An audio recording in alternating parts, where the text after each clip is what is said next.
Hello everyone, लियन homes private limited property channel को आपन को स्वागत। सो आज आम चलतु आपण रिक्वायरमेंट गोटे प्लॉट विजिट करी आसीबा जहाँकि आमर पांड्रा बैकुंठपुरी रे अवस्थित। नमस्कार।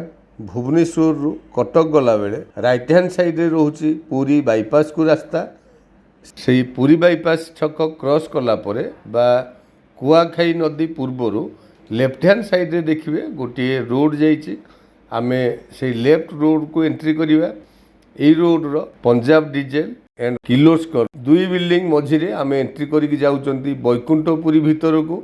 आपण माने एंट्री कला बेलू बैकुंठपुरी रो बोर्ड भी देखि परिवे। एनीवे नेशनल हाईवे रु आम प्लॉट रो डिस्टेंस ओनली 300 मीटर्स।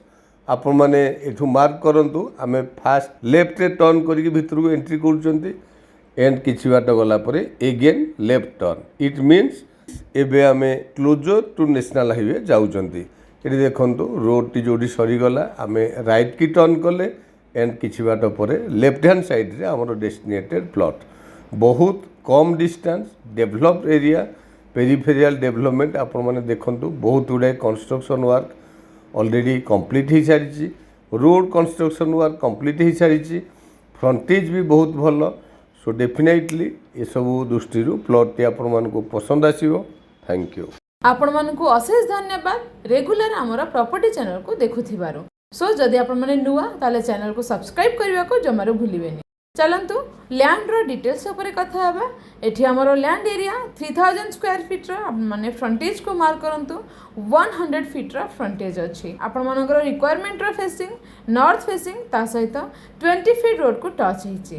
प्लॉट टी हमरो एनएच रो खूब कम डिस्टेंस ओनली 400 मीटर एवं प्राइस मध्य बहुत भलो 4800 रुपीस। सो आपण माने देरी न करी लोकेशन टी को विजिट करंतु।